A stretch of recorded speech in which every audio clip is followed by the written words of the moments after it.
The Great Hall of the Galactic Council was filled with fear. Beings from 12 different worlds sat around the massive circular table, their faces showing the same expression of terror. Outside the windows, the stars were disappearing one by one, not going out naturally, but being eaten by something far worse than anyone had ever seen. Admiral Zephyr stood at the center of the room. His blue crystal skin was dim with worry. He had been fighting wars for over 300 years, but nothing had prepared him for this. On the holographic display behind him, red dots marked the locations where entire star systems had simply vanished. In just 6 months, 300 worlds had been consumed. Billions of people were gone, leaving nothing behind but empty space. Enemy moves faster than we can track, Zephyr said to the Silent Council. Our scouts call them the Void Harbingers. They appear without warning, surround a star system, and within days everything is gone. Not destroyed. Gone. As if it never existed. General Kor slammed his scaled fist on the table. The large reptilian warrior had lost his homeworld just 2 weeks ago. We have the largest fleet in galactic history. Weapons that can crack planets, shields that can stop anything. Why can't we fight them? Because they don't follow the rules, replied Dr. Elena Rodriguez from her seat near the window. The human descended scientist had been studying the enemy for months. Her brown hair was messy from lack of sleep, and her dark eyes were red from staring at data screens. Every time we attack them with energy weapons, they absorb the energy and become stronger. When we use physical projectiles, the weapons pass right through them like they're not really there. Elder Sin floated closer to the table. Her body was made of pure energy, glowing white like a small star. She was the oldest being in the council, having lived for over 2,000 years. They exist in multiple dimensions at once, she explained. That is why our weapons cannot harm them. We fight shadows while they strike at our reality. Captain Jake Harrison, the human colony representative, leaned forward in his chair. His military uniform was crisp despite the desperate situation. What about evacuation? Can we move the remaining populations to safer areas? Where? Admiral Zephyr asked with bitter laughter. They're everywhere now. They've surrounded the core worlds. The outer colonies are already gone.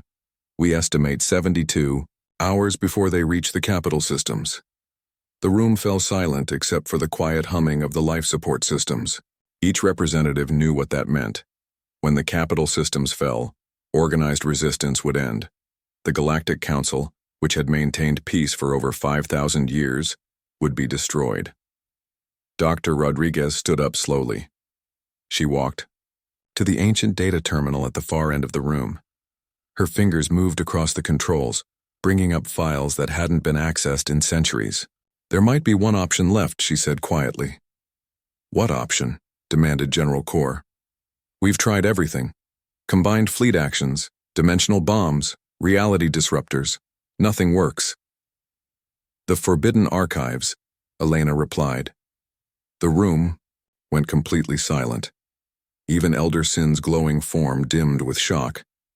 I've been studying them for months. There are records of something called the Final Summoning, a ritual that was banned after the God Wars ended. Council Leader Vex spoke for the first time during the meeting. The ancient being's voice was like grinding stone. Those archives were sealed for good reason, Dr. Rodriguez. The knowledge they contain is too dangerous. More dangerous than total extinction? Elena shot back. The records are clear. There was once a species that even the old gods feared to face in battle. A people so terrible in war that reality itself bent around their will. Myths and legends, General Kor growled. Stories told to frighten children. Elder Sin's energy form pulsed with memory. Not myths, she whispered. I was there during the final days of the God Wars. I saw them fight. The Terrans. The humans from the world called Earth. Every being in the room turned to stare at her. Elder Sin rarely spoke of the ancient times, and never about the God Wars. Those conflicts had nearly destroyed the galaxy before the gods themselves had disappeared. They were real? Admiral Zephyr asked. Oh yes, Sin replied, her light flickering like a candle in the wind. They were very real. small compared to the gods, soft-bodied and short-lived. But when they fought, impossible things happened. I watched a single human soldier hold back an army of divine warriors for 3 days.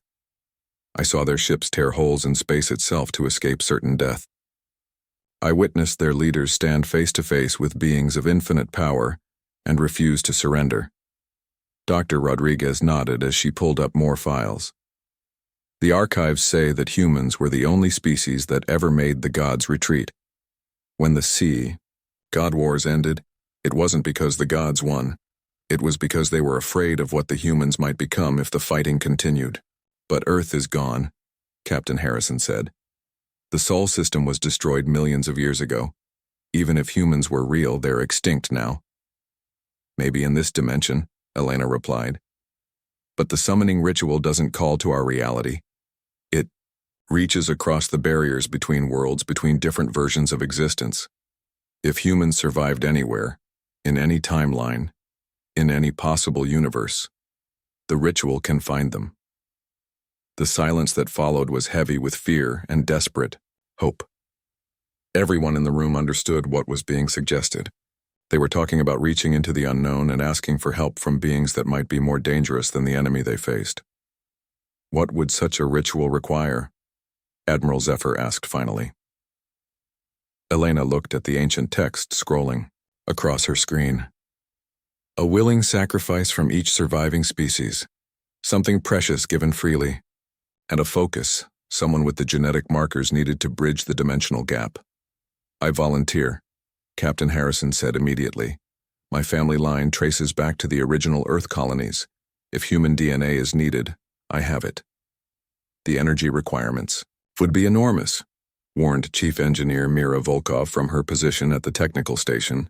We would need to channel power from multiple star systems simultaneously. One mistake could tear a hole in reality itself. And if we do nothing? Elena asked. In 72 hours, there won't be any reality left to protect. Council Leader Vex stood slowly, his ancient joints creaking with age. The archives speak of humans as beings of terrible power. What makes you think they would help us? What makes you think they wouldn't simply finish what the Void Harbingers started? Dr. Rodriguez met his gaze steadily. Because the same archives that describe their power also describe their nature. They fought the gods not for conquest but to protect the innocent. They stood against infinite power because someone had to. If they still exist, if they remember what they once were, they'll help us. And if they don't remember? General Kor asked. If millions of years have changed them into something else? Elena's voice was quiet but firm. Then we'll face the same fate we're facing now, but at least we'll have tried everything. Admiral Zephyr looked around the room at each representative. He saw fear in every face, but also determination. They were leaders who had guided their people through countless crises. They would not go quietly into extinction. All in favor of authorizing the final summoning? He asked.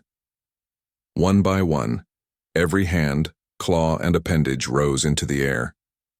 The vote was unanimous. Elder Sin floated closer to the group, her energy form pulsing with ancient memory. If we do this, there will be no going back. The barriers between dimensions will be weakened. Other things might come through. Let them come, Admiral Zephyr said grimly. We're out of options and out of time. If the humans are half as dangerous as the legends claim, then perhaps it's time the universe remembered why even gods once feared to face them in battle. The meeting ended with emergency orders being sent to every surviving world. The greatest ritual in galactic history was about to begin, and everyone hoped they weren't making a terrible mistake. The Nexus station floated in the center of the galaxy like a metal moon. It was the most advanced research facility ever built, created by combining the best technology from all member species. Now it would serve as the site for the most dangerous experiment in cosmic history. Dr. Elena Rodriguez stood in the main laboratory, surrounded by scientists from 17 different worlds. Each species had sent their best minds to help with the forbidden ritual. The air hummed with tension, as beings who had never worked together before tried to understand ancient knowledge that had been locked away for millions of years. The power, Requirements are beyond anything we've ever attempted, reported Chief Engineer Mira Volkov. The stocky woman wiped sweat from her forehead as she studied the energy calculations. We're connecting 6 stellar collectors directly to the summoning chamber. That's enough power to light up an entire star system. Dr. Rodriguez nodded grimly. She had spent the last 48 hours translating the ancient texts. The symbols hurt her eyes to look at, as if they contained concepts her mind wasn't meant to understand. According to the archives, dimensional barriers are strongest around stable reality. We need massive energy to punch through to wherever the humans might be. Across the laboratory, Captain Jake Harrison sat perfectly still in a meditation pod. Wires and sensors covered his body, monitoring every biological function. As the only person present with traceable human DNA, he would serve as the focus for the ritual. His genetic patterns would act like a beacon, calling out across the dimensional void to any humans who might still exist. "How are you feeling, Captain?" asked Dr. Yilan Chen, the medical officer monitoring his vital signs. Her gentle voice carried a slight accent from her homeworld. "Like I'm about to do something incredibly stupid," Jake replied with a weak smile. "But also like it's the right thing to do. If my ancestors are out there somewhere, maybe they'll hear the call." Elder Sin floated nearby, her energy form focused on the ritual circle being constructed in the center of the chamber. Workers from different species carefully placed ancient symbols around the perimeter. Each mark had to be perfect, carved into the metal floor with precision down to the molecular level. The symbols channeled dimensional energy, she explained to the gathered scientists. They were created by beings who understood the true nature of reality. One mistake in their placement could tear holes in space-time itself. Admiral Zephyr arrived, with representatives from the remaining species. Each carried a container holding their people's offering for the ritual. The ancient texts were clear that the summoning required willing sacrifices from every participant. Not lives, but something precious freely given. "The Altarians offer crystallized starlight," announced Commander Vell, his blue crystal form glowing softly. He placed a container filled with what looked like liquid diamonds on the altar. "This light has traveled for 10,000 years to reach us." General Kor stepped forward next. The large reptilian warrior carried a small box made of black metal. "The Draconians give blessed fire scales," he growled. "These were taken from our most sacred temple, blessed by flame priests for over a century." One by one, each species presented their offering. The ethereals contributed pure consciousness energy, glowing like bottled lightning. The mechanoids offered their most advanced processing cores, still warm from the manufacturing chambers. The Aquarians brought water from their homeworld's deepest trenches, where life first began on their planet. Dr. Rodriguez watched as each offering was placed in the ritual circle. The ancient texts had been specific about the requirements. Each gift had to represent something important to the giver's culture, something that showed they were serious about the request for help. "What about humans?" asked Captain Harrison. "I'm supposed to be the focus, but I should also contribute an offering." Elena thought about this problem. The human colonies had been scattered across the galaxy for thousands of years. Most had forgotten their original culture and mixed with other species. What could represent humanity when humanity itself was almost gone? "Your memories," Elder Sin suggested suddenly. "The ritual texts speak of experiences as the most powerful offerings.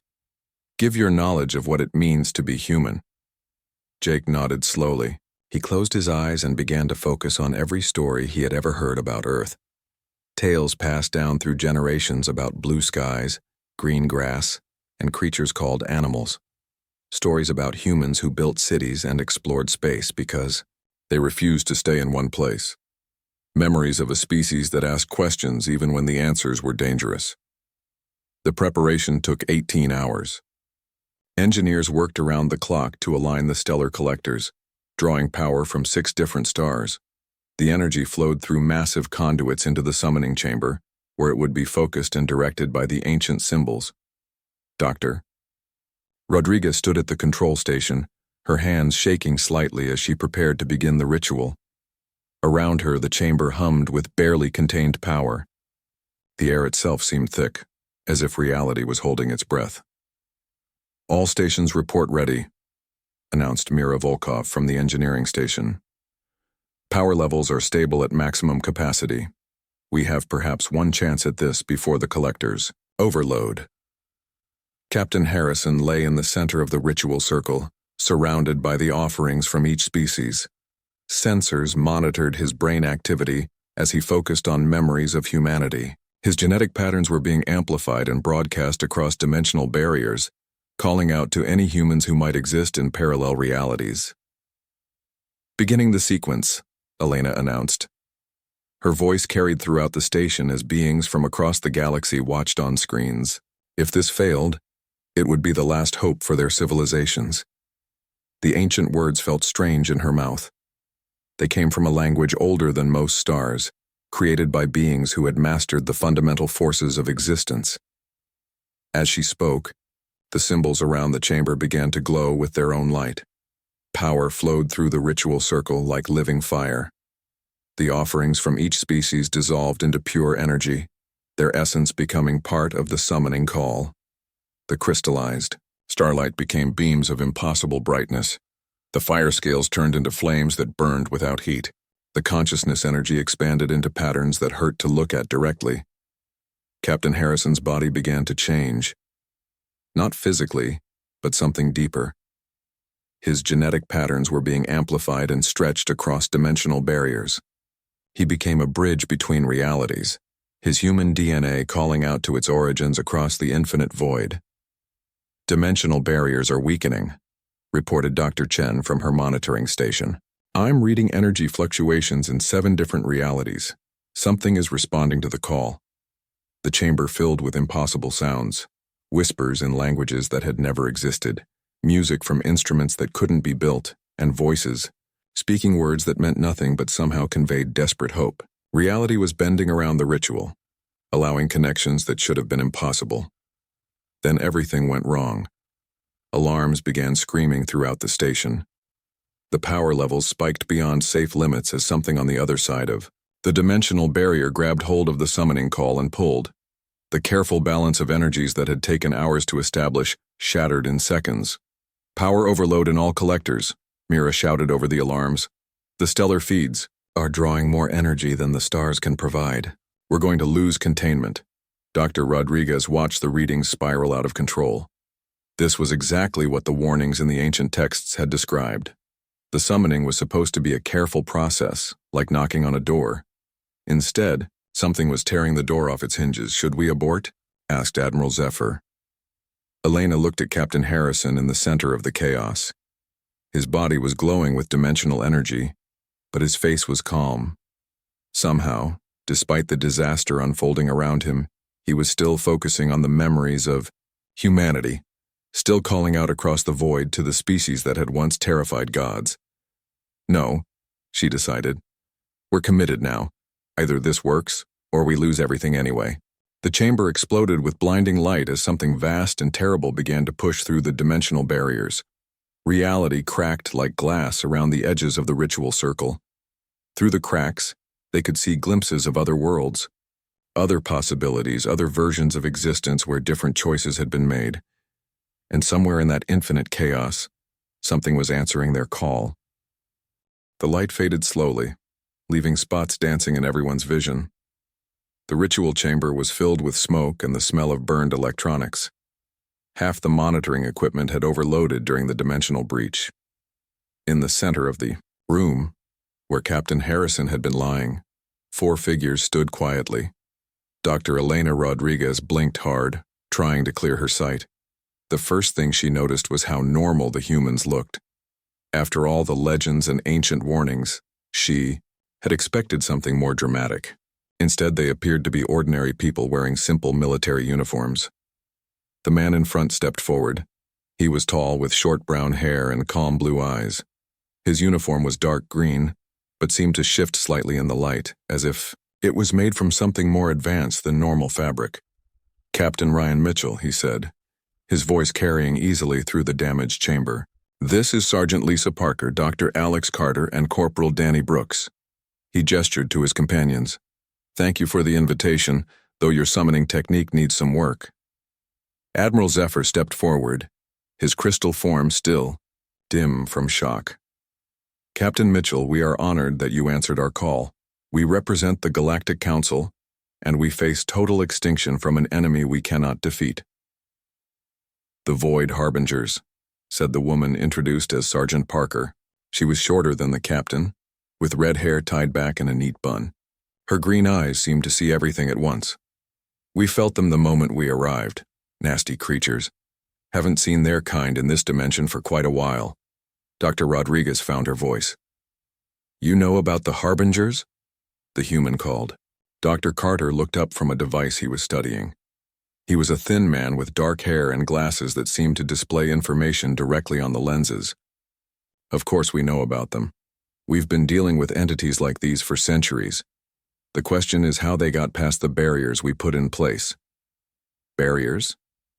General Core stepped closer, his reptilian features showing confusion. What barriers? Corporal Brooks laughed. He was the youngest looking of the group, with sandy blonde hair and an easy smile. But something about his laugh made everyone in the room feel cold. The barriers between dimensions, friend. We've been keeping nasties like the Harbingers locked, out of stable reality for longer than your species have had written language. Elder Sin floated forward, her energy form pulsing with curiosity and fear. Are you truly the same humans from the ancient records? The ones who fought the gods? Evolved? Sergeant Parker replied simply. We learned a few things since then. Turns out the universe has rules, and once you understand the rules, you can change them when necessary. Captain Mitchell walked over to the damaged monitoring equipment. He placed his hand on one of the burned consoles and it immediately began working again. The screens lit up with data that made no sense to the watching aliens. Someone's been messing with dimensional stability, he said after studying the readings. That's why you could summon us, and that's why the Harbingers found a way in. Dr. Rodriguez stepped closer, her scientific training overcoming her fear. Captain, our legends speak of humans who could do impossible things, who made reality itself bend to their will. Are those stories true? Dr. Carter looked up from his scanner. Reality isn't as fixed as most people think. It's more like a very complex computer program. Once you understand the code, you can edit it. Takes practice, but it's not that different from any other skill. The casual way he said it sent chills through the assembled beings. They were talking about rewriting the fundamental laws of existence like it was homework. How long do we have? Asked Admiral Zephyr.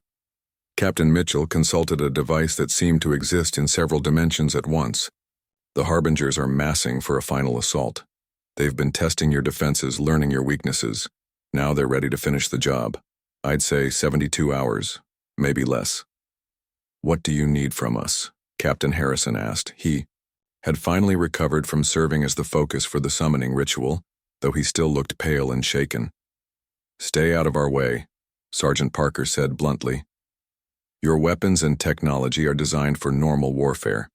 Against entities that exist in multiple dimensions simultaneously, they're worse than useless. They're dangerous to yourselves. Chief Engineer Mira Volkov spoke up from her position at the engineering station. How can 4 people fight an enemy that destroyed our entire combined fleet? Corporal Brooks smiled again, and this time everyone in the room took an involuntary step backward. Ma'am, you're thinking about this wrong. You're assuming we're going to fight them the same way you did. Dr. Carter began setting up equipment that materialized from seemingly nowhere. The devices looked simple but gave off energy readings that made the alien scanners overload. We're not going to fight them. We're going to fix the problem that let them in. The dimensional barriers, Captain Mitchell explained. Someone or something has been weakening them systematically. The Harbingers didn't just randomly find your galaxy, they were invited. A cold silence fell over the chamber. Dr. Rodriguez felt her blood turn to ice. Invited? By whom? That's what we intend to find out, Sergeant Parker replied. She was examining data that appeared in the air around her hands. The damage pattern suggests deliberate sabotage. Someone with advanced knowledge of dimensional mechanics has been creating weak points. Elder Sin's energy form flickered with horror. You're saying someone from our own galaxy helped these creatures? Or someone from outside who wanted you? All dead, Dr. Carter said without looking up from his work. The end result is the same. The barriers are compromised and more things are going to try to get through if we don't fix this properly. Admiral Zephyr struggled to process this information. Even if someone did help them, the Harbingers are still here. They're still going to attack. Captain Mitchell nodded. True. So we'll handle this in 2 stages. First, we deal with the immediate threat. Then we track down whoever is responsible for this mess and make sure it doesn't happen again. How can you be so confident? General Kor demanded. These creatures destroyed everything we threw at them. The 4 humans exchanged glances. Something passed between them, a shared understanding that the aliens couldn't grasp. General, Captain Mitchell said gently, your people have been fighting conventional enemies with conventional weapons. The Harbingers aren't conventional. They exist partially outside normal space-time, which makes them immune to most attacks. But it also makes them vulnerable to techniques your people haven't discovered yet. Sergeant Parker began placing small devices around the chamber. They looked like simple metal cubes, but they hummed with barely contained energy. These are reality anchors, she explained. They'll lock local space-time into a stable configuration. When the Harbingers show up, they won't be able to phase between dimensions. You can do that? Dr. Rodriguez asked in amazement. We can do a lot of things, Corporal Brooks replied. The question is whether your people are ready to see them. Dr. Carter finished assembling what looked like a communications array made from impossible angles and shifting surfaces. I'm reading massive dimensional distortion approaching this system. The Harbingers know we're here, and they're not happy about it. Alarms began sounding throughout the station. On the viewing screen, space itself seemed to ripple and bend. Dark shapes moved between the stars, growing larger as they approached. The enemy had arrived. Captain Mitchell stood calmly in the center of the chaos, watching the approaching armada with mild interest. Well, that's convenient. Now we don't have to go looking for them. Convenient? Admiral Zephyr's voice cracked with strain. There are thousands of them. I know, Captain Mitchell replied. His smile was gentle, but his eyes held something that made reality itself seem fragile. This should be fun. The humans began their preparations with methodical efficiency.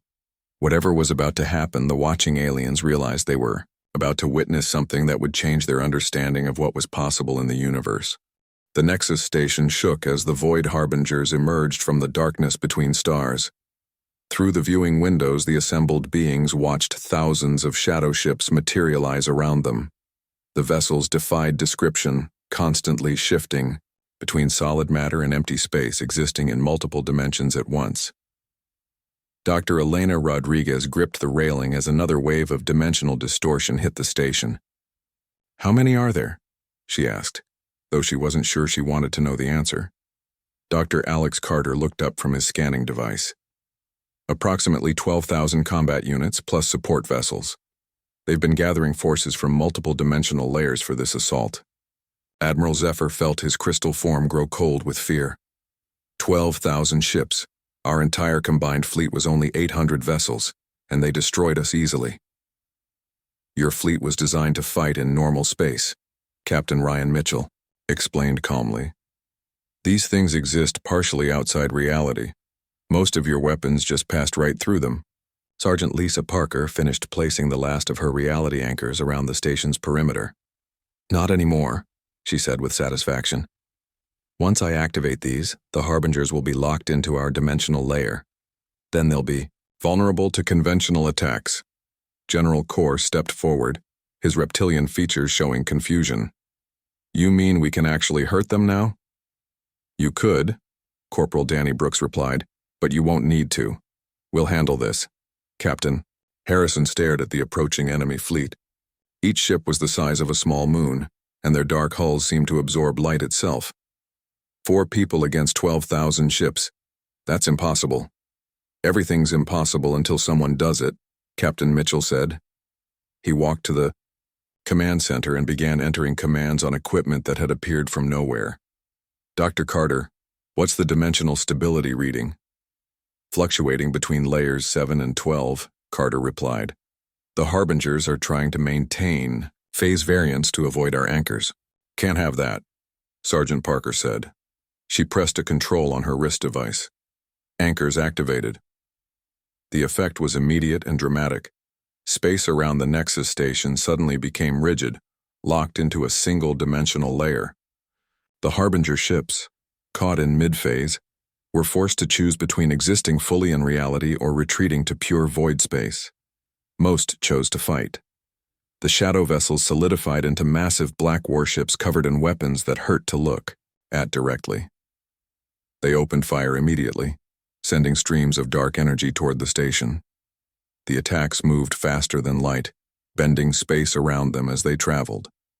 Captain Mitchell watched the incoming fire with calm interest. Impressive, he said. They're using weaponized entropy. That's actually quite clever. Shouldn't we take cover? Dr. Rodriguez asked as the energy beams grew larger on the screens. No need, Brooks replied cheerfully. He was eating something that looked like a sandwich while watching the approaching destruction. Ryan's got this. Captain Mitchell raised one hand toward the viewing window. The gesture looked casual, almost lazy. But as the dark energy beams reached the station, they simply stopped, not blocked by shields or deflected by armor. They just ceased to exist, as if reality had decided they weren't allowed to be there. Impossible, Elder Sin whispered. Her energy form flickered with shock. Those weapons were designed to unmake matter at the quantum level. Matter, yes, Dr. Carter said while adjusting his scanning equipment. But Ryan isn't manipulating matter. He's editing the fundamental constants that define how energy and mass interact in local spacetime. The watching aliens struggled to understand what they had just witnessed. Captain Mitchell had somehow rewritten the laws of physics to make the enemy weapons ineffective. The casual way he did it was more terrifying than any display of raw power could have been. The Harbingers are regrouping, Sergeant Parker reported. They're trying to adapt to the new conditions. Through the windows they could see the enemy, ships changing formation. The dark vessels began to glow with different colors as they switched to new types of weapons. Some started charging devices that seemed to bend space around them. Others began generating fields that made the nearby stars flicker. They're learning, Admiral Zephyr observed, just like they did with our weapons. Of course they are, Captain Mitchell replied. They're not stupid. But learning takes time, and we're not going to give them that luxury. He turned to his companions. Lisa, I need a combat perimeter around the entire system. Alex, start tracing the dimensional breach points. Find out where they originally came from. Danny, you're with me. We're going to have a conversation with their command structure. A conversation? General Corr looked confused. You're going to negotiate? Corporal Brooks finished his sandwich and grinned. Not exactly the kind of conversation you're thinking of, General. Captain Mitchell walked toward the airlock. As he moved, his clothing began to change. The simple military uniform shifted into something that looked like armor made from starlight and shadow. It covered his entire body but remained flexible as normal cloth. Where are you going? Dr. Rodriguez called after him. Outside, Mitchell replied simply. It's hard to have a proper discussion when there's a metal wall in the way. Before anyone could protest, he opened the airlock and stepped into space.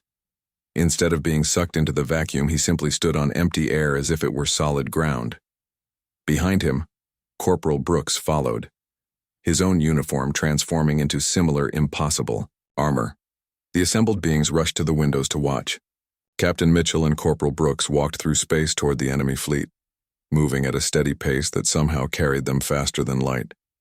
Around them, the vacuum rippled like water, bending to accommodate their passage. They're walking through space, Captain Harrison said in amazement. How is that possible? They're convincing local reality that space has different properties, Dr. Carter explained while monitoring their progress. It's basic environmental manipulation. Basic? Elder Sin's voice was faint with shock. Meanwhile, Sergeant Parker was working at her own control station. Setting up the perimeter field, she announced. This will prevent any more Harbingers from entering the system while we clean up the ones already here. Her fingers moved across controls that seemed to exist in several dimensions at once. Around the entire star system, invisible barriers began to form. They were too complex for the alien sensors to detect directly, but the effects were immediately obvious. The space at the system's edge began to shimmer like heat waves. Dr. Carter looked up from his equipment. I'm reading massive dimensional distortions throughout this galaxy. The breach points aren't random. Someone has been systematically weakening reality at specific locations. Can you trace the source? Admiral Zephyr asked. Working on it, Carter replied. The pattern suggests coordination across multiple star systems. Whoever did this has resources and knowledge that rival our own. On the viewing screens, they watched Captain Mitchell and Corporal Brooks reach the nearest group of Harbinger ships. The massive vessels opened fire with every weapon they possessed. Dark energy, twisted space, weaponized time, and forces that had no names filled the void around the two humans. None of it touched them. Captain Mitchell walked through the barrage as if it were a gentle rain. When he reached the lead ship, he placed his hand on its hull. The massive vessel, larger than most space stations, simply crumpled like paper, not destroyed by explosions or torn apart by weapons. It folded in on itself until it ceased to exist. Corporal Brooks approached another ship and began what looked like a casual conversation with its hull. Whatever he said, the ship listened. Its weapons powered down, its engines stopped, and it began broadcasting what sounded like an apology in languages that had never been spoken. They're not fighting, Dr. Rodriguez observed. They're teaching. Teaching what? Asked General Corr. Dr. Carter smiled grimly. Teaching the Harbingers why it was a mistake to come here. The battle lasted exactly 17 minutes. When it ended, 12,000 Void Harbinger ships had been reduced to empty space and scattered particles. Captain Ryan Mitchell and Corporal Danny Brooks returned to the Nexus station, walking through the vacuum as casually as they had left. Dr. Elena Rodriguez watched them enter through the airlock, still struggling to believe what she had witnessed. How? She asked simply. The Harbingers exist by consuming reality, Captain Mitchell explained, as his armor shifted back into a normal uniform. Once we locked them into our dimensional layer, they became vulnerable to reality manipulation. We simply convinced the universe that they didn't belong here. Admiral Zephyr's crystal form was brighter now, filled with hope for the first time in months. Is it over? Are we safe? From the immediate threat, yes, Sergeant Lisa Parker replied from her monitoring station. But we still have a bigger problem. Dr. Carter, what did you find? Dr. Alex Carter looked up from his scanning equipment, his expression grim. The dimensional breaches weren't random. Someone has been systematically weakening reality barriers across this entire galaxy. The pattern is too precise to be accidental. Who would do such a thing? Elderson asked, her energy form pulsing with concern. Someone who wanted the Harbingers to succeed, Carter replied. He brought up a holographic display showing the galaxy with red marks scattered across it. Look at the pattern. Each breach point was opened at a critical location. Trade routes, military bases, research facilities. Whoever did this knew exactly how to cause maximum damage. General Corr studied the display with growing anger.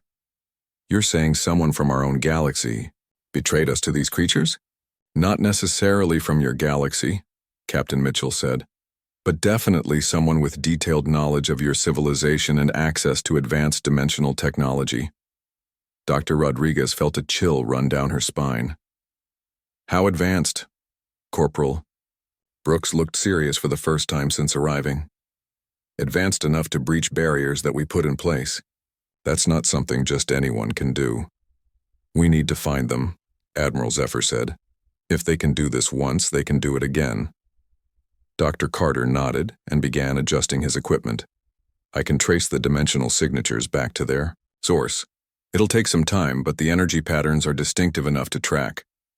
As he worked, Sergeant Parker continued monitoring the space around them. I'm detecting residual dimensional distortions near the outer planets. Something else came through during the battle. More Harbingers? Captain Harrison asked nervously. No, Parker replied, her voice tight with concern. Something different. Something that's been hiding and watching. The main viewing screen shifted to show the edge of the star system. At first, there seemed to be nothing there except empty space and distant stars. Then the image focused and a shape became visible. It was a ship, but unlike anything the aliens had ever seen. It seemed to be made of crystallized time, constantly shifting between what it was, what it had been, and what it might become. Temporal, vessel, Captain Mitchell identified grimly. That explains how they knew so much about your defenses. They've been studying you from multiple time periods simultaneously. The mysterious ship began broadcasting a signal. The message came through in perfect galactic standard, though the voice carried harmonics that hurt to hear. "Greetings, humans," the voice said. "We are the architects of entropy. We have observed your interference with our plans. This is most disappointing." Captain Mitchell stepped forward to respond. "Your plans involved genociding an entire galaxy. We tend to take that personally." "These species were marked for absorption," the voice replied. "Their energy was needed for greater purposes. Your intervention has disrupted cosmic balance." Dr. Rodriguez looked confused. "Greater purposes? What are you talking about?" Dr. Carter looked up from his scanner with a horrified expression. "They're harvesting dimensional energy. The Harbingers weren't just destroying civilizations. They were collecting the life force of entire species to power something massive." "What kind of something?" Admiral Zephyr asked. The architect's ship moved closer, its temporal distortions making it difficult to track. "We seek to transcend this reality entirely, to become beings of pure thought, unbound by physical limitations. The energy of lesser species provides the power necessary for this transformation." "Lesser species?" General Kor's voice was filled with rage. "You plan to murder billions of innocent people for your own selfish goals?" "Morality is a limitation of physical existence," the architect replied coldly. "We have moved beyond such primitive concepts." Corporal Brooks laughed, but there was no humor in the sound. "Transcend reality? Friend, you have no idea what transcendence actually means." Captain Mitchell's expression grew dangerous. "How many other galaxies have you done this to?" 17 successful harvests over the past 1,000,000 years, the architect said with pride. "This galaxy would have been the 18th. Your interference has caused significant delays." The humans exchanged glances. Something passed between them, a shared decision that made the air around them feel charged with potential violence. "Delays," Sergeant Parker repeated slowly. "You killed 17 galaxies worth of innocent life, and you're worried about delays. The needs of superior beings outweigh the existence of inferior ones," the architect stated. "Surely you understand this principle. You are clearly advanced beyond these primitive species." Captain Mitchell stepped closer to the communication console. "You're right about one thing. We are advanced beyond most species. Advanced enough to understand that power comes with responsibility. Advanced enough to protect those who can't protect themselves. And advanced enough," Dr. Carter added, "to make sure you never do this again." The architect's ship began powering weapons that existed in multiple time periods at once. "You cannot stop what has already begun. The harvest will continue. If necessary, we will find other galaxies, other sources of energy." "No," Captain Mitchell said simply. "You won't." He raised his hand toward the viewing screen. The gesture was identical to the one he had used to stop the Harbinger weapons, but this time something different happened. The architect's ship didn't just stop or disappear. It began to unravel backwards through time, its temporal distortions unwinding like a ball of string. "Impossible." The architect's voice came through the speakers, now filled with fear instead of arrogance. "You cannot manipulate temporal matrices. The energy requirements are infinite." "For you, maybe," Corporal Brooks replied. "We learned a long time ago that infinity is just another number once you understand the math properly." The mysterious ship continued to dissolve through the time stream. As it faded, Dr. Carter's scanners began picking up signals from across the galaxy. "The dimensional breaches are sealing themselves," he reported. "With the architect's ship gone, the destabilization process is reversing." "Is it over?" Dr. Rodriguez asked. Sergeant Parker checked her instruments. The immediate threat is neutralized, but we'll need to monitor this galaxy for a while to make sure no other architects try to continue the harvest. Captain Mitchell turned to address the assembled representatives. Your people are safe for now, but this experience should teach you something important. The universe is vast and full of wonders, but it's also full of things that want to destroy those wonders. What do we do? Admiral Zephyr asked. How do we protect ourselves from threats like this? Learn, Dr. Carter replied. He began placing data tablets on the table. We're leaving you basic instruction manuals. Start with local space-time manipulation. Work your way up to dimensional engineering. In a few thousand years, you might be ready for the advanced techniques. A few thousand years? General Core looked shocked. Reality editing isn't something you learn overnight, Sergeant Parker explained gently. But everyone has to start somewhere. We did. Dr. Rodriguez picked up one of the tablets. The mathematical equations hurt to look at, as if they contained concepts her mind wasn't ready to process. Why help us? Why teach us these things? Captain Mitchell's expression softened. Because we remember what it was like to be afraid, to face something bigger than ourselves with no idea how to fight back. Every species deserves the chance to grow, to become more than what they started as. Besides, Corporal Brooks added with his characteristic grin, someone has to keep the really dangerous things locked up. Might as well be people who care about protecting others. The portal back to their dimension began to open behind them. Captain Mitchell paused at the threshold. One last thing. The reason the old gods feared us wasn't because we were stronger or smarter than them. It's because we never knew when to quit. Remember that. And then they were gone, leaving behind a galaxy forever changed and a lesson that would echo through the stars for generations to come.